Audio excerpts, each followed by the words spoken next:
Good morning. It's November 4th, and I am right back in this same stand that I was in last night. I really wanted to move it back out the ridge, but when it got dark, there was deer all in this creek bottom. You could hear them. I actually had a pretty decent buck walk up on me in the dark, walking out. I just kind of had him skylit above me, and he was trying to circle downwind of me. Didn't know what I was, and I just rustled some leaves so he would run, but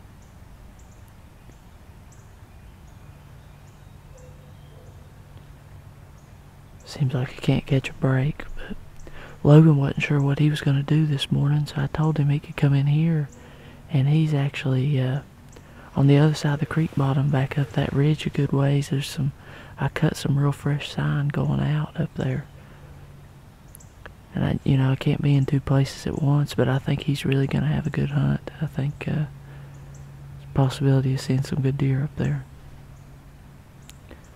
But we're just now getting to where we can shoot and film, so it's 6:39 time change last night, so maybe we'll get lucky and see some deer. It's cool this morning. I think it's 35, 36. Logan just called me. He just smoked. He said it's a 10-pointer in that tree I put him in up there. That worked perfect. I mean, it's 7:15 he shot it. It come in just kind of like those rubs and stuff were up there. That's why I wanted somebody to sit up there so we at least had an idea of what was going on.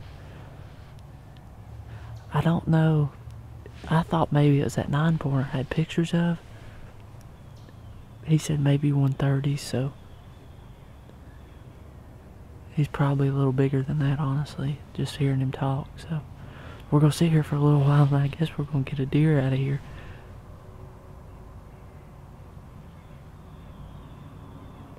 I'll probably keep hunting this place. I mean, it'll depend a lot on what that deer is. If it's a 9-pointer, it'll make things a little tougher.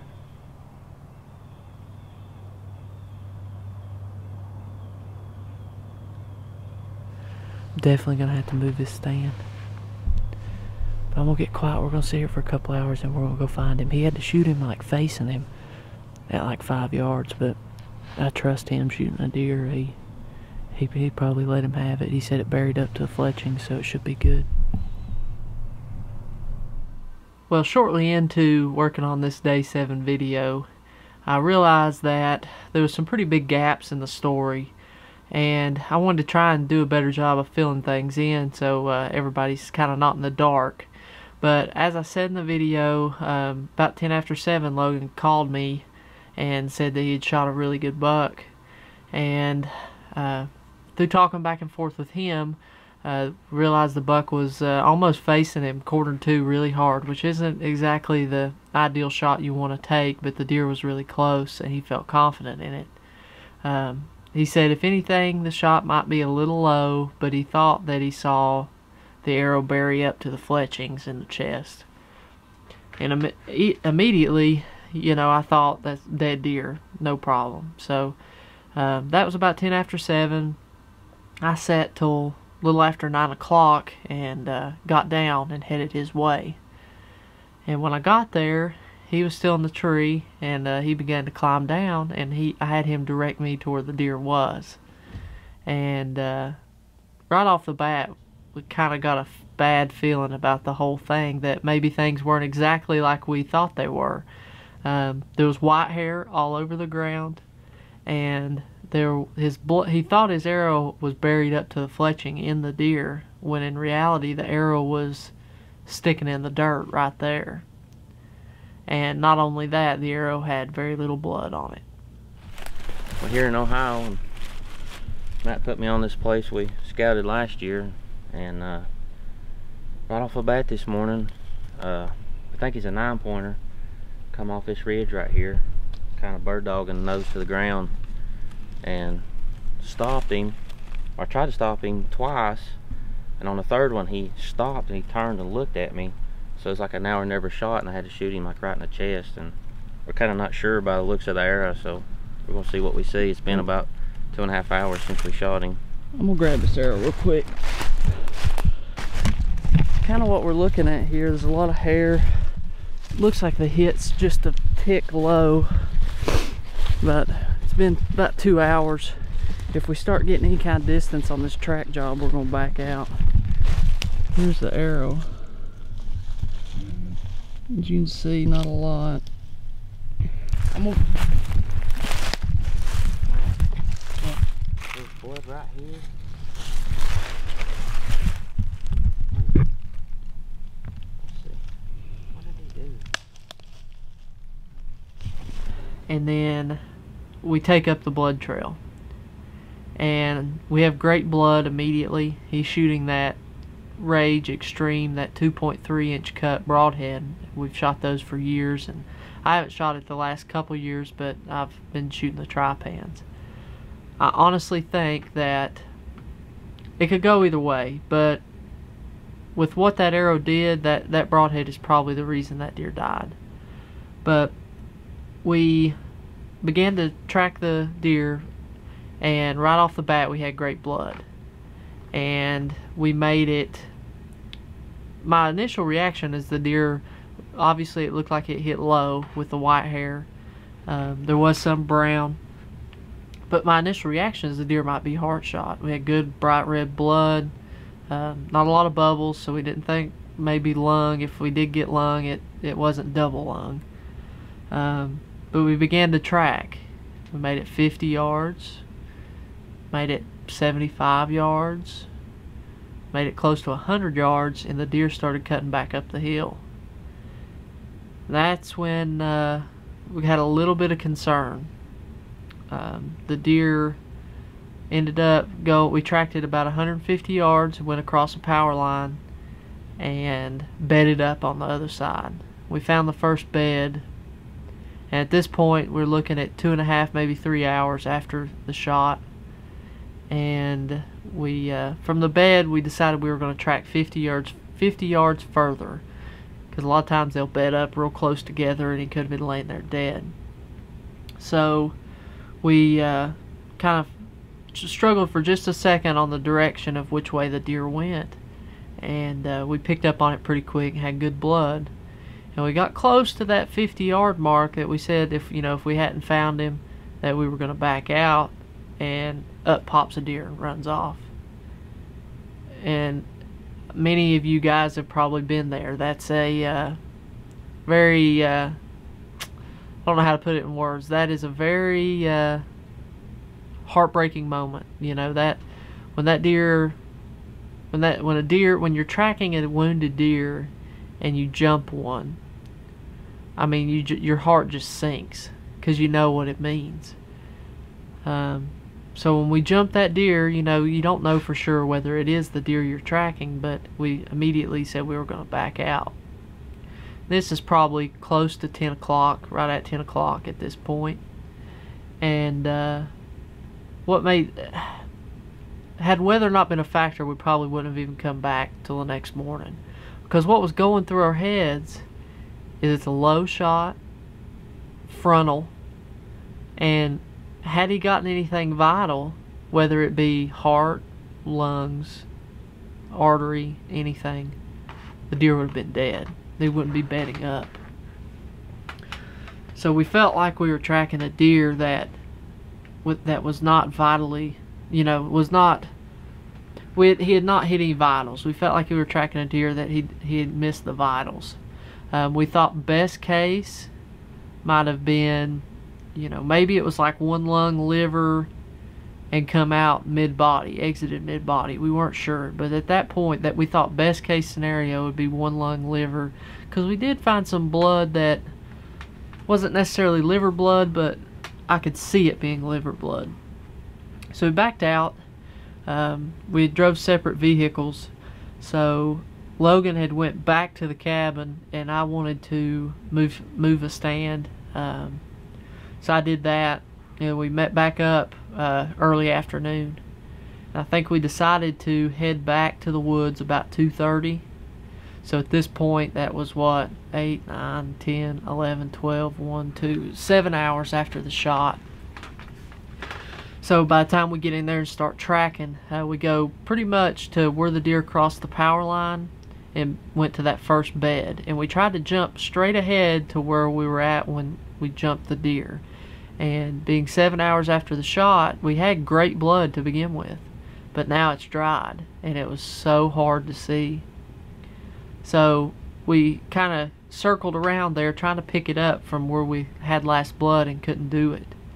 So Logan had went back to the power line to begin the track again, to basically pick it up where we knew we could find the blood. We went back to that bed, and he started tracking it back through the woods. And it was hard to see. The blood was hard to see, but there was enough of it there we didn't have trouble. I mean, it might take 30 seconds in between, you know, spotting blood. Well, we get going through there. We're starting to follow it, but it is hard to see. We're not at a steady walk or anything. And we get to a point where we felt like we were at where we were when we backed out. And we're like, well, that deer was up here when it jumped. Or when we jumped that deer, we felt like it was just ahead. And the blood trail didn't go that way. So right off the bat, the deer we jumped was not his deer. That was a big thing. That was nice to know. The only thing that gave us some hope in the whole thing, we both were going into this track thinking that we weren't going to find the deer, and but you know, you owe it to the animal to exhaust every resource, so we weren't giving up. We were going to see the blood trail through, and we follow it probably another 100 yards or 75 to 100 yards from the last place we left, or from where we left off earlier in the afternoon. And we got to a point where we just lost it. We kind of had a direction of travel. Logan continued out that direction, never picked it up. I went off to the right just a little bit, couldn't pick it up. And at that point, I just started doing my circles around last blood, trying to pick it up, trying to pick it up, trying to pick it up. Logan's dad was with us.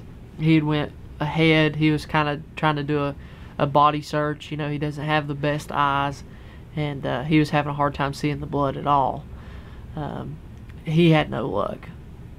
So after about 45 minutes of trying to pick that blood back up, you know, moving away from last blood, I said, listen, this deer's done something. You know, I didn't know whether he had completely doubled back, or we knew he didn't continue on the direction of travel that he was on. So we went back to last blood, got on hands and knees.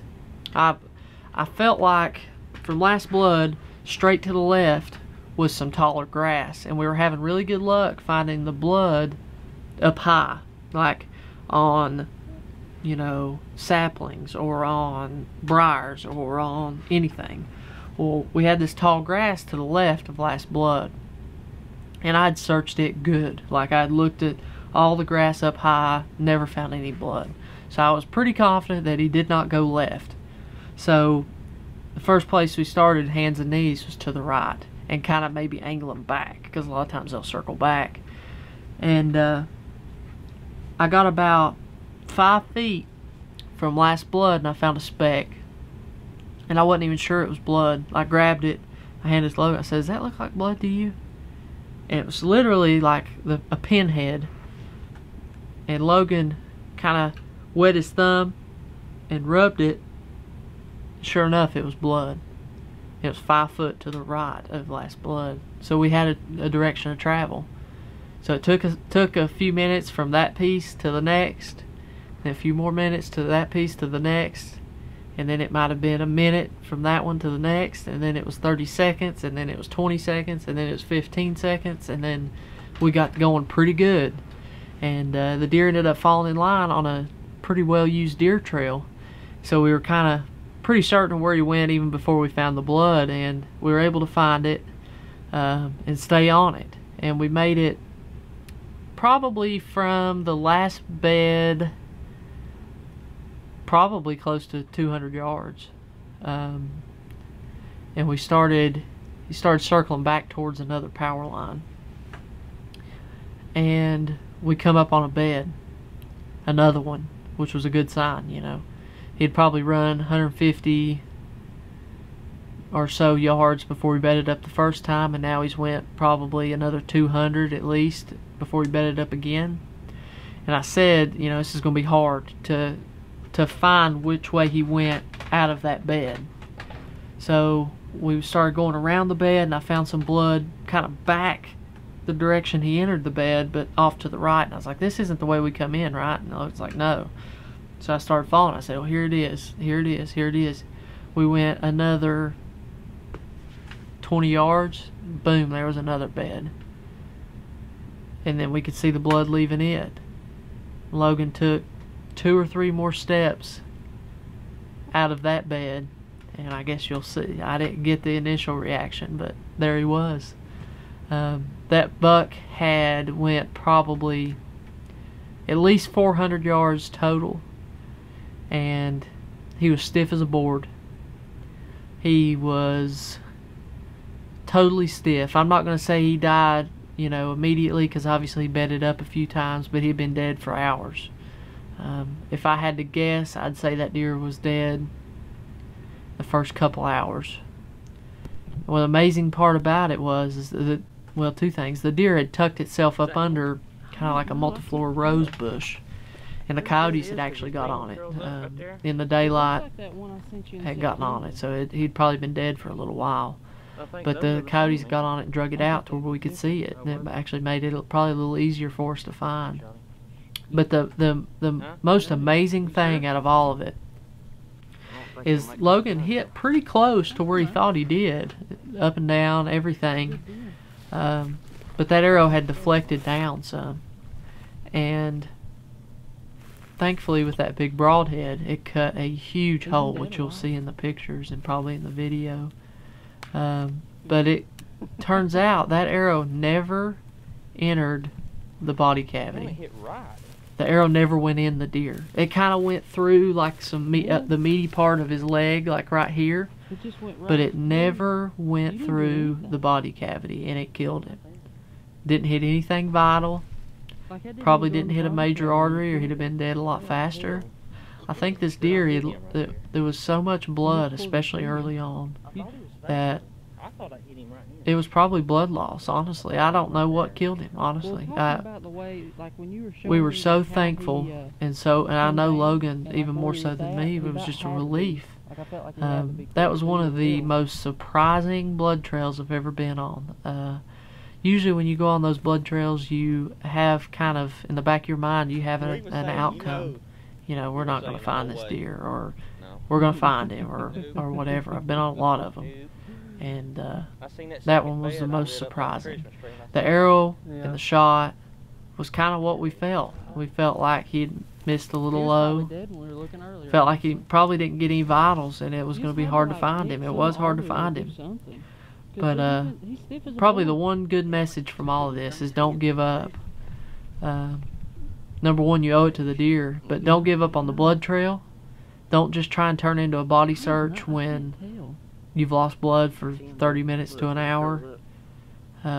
If you hunt anywhere like what we hunt, if it turns into a body search, it's instantly, I'd say your odds of finding the deer are cut. I mean, it's a fraction of what it was. So don't give up on the blood. It would have been so easy when we lost that blood for 45 minutes there and couldn't figure out where he went. There's a lot of people in a lot of situations that I think that deer would not have been found when he was laying dead, you know, 150 yards from where we lost that blood. He was laying dead. So you owe it to the animal. Make sure you exhaust all your resources. Give that deer ample time, even if you didn't think it was a fatal hit, because it would have been super easy for us to say, well, he didn't die. Chalk it up. Logan goes back to hunting the next morning. That's not how we do things. That's not how you should do things. And it was a happy ending. Logan's dad was there to see it. We were all able to share that moment together. Probably one of the highlights in my hunting life was seeing that and seeing Logan and his dad share that moment together. So that's what it's all about. But hope you enjoy the video. I'm sorry I didn't get, you know, as much of it as what I would have liked, and, you know, too bad I wasn't in the tree with him, or we weren't able to actually get the hunt on film, but you at least get to experience some of what we did. And that's my whole deal with doing this filming is, you know, hunting's primary to me, and the filming secondary, although a close secondary. And I kind of had to put the camera away after we realized that what the blood trail was, and that it wasn't going to be a quick, happy ending, because my buddy needed my help. Hopefully you're enjoying these videos. They're not going to be as action-packed and stuff as it would be on, you know, some of your mainstream hunting, but this is real, you know. That week, those 2 weeks I spent in Ohio is as real gets. Any of you watching it can go straight up there to the same places I hunted, have the same experience. These 2 weeks were some of the toughest hunting I've ever had. That said, we still had some opportunities at some decent deer, killed some decent deer, or he did, and it's still very fun, very worth it, but it is very demanding. So get out there. You know, that there's opportunities to be had on public land. This is kind of this video series, or, you know, whatever episodes, are kind of a poor reflection on the hunts you can have. It was very slow. We battled bad weather, battled rain, warm temperatures, all of it. On the days the weather cooperated, we had good hunting. So hopefully you enjoy it. Hopefully that helps keep you in the loop a little better.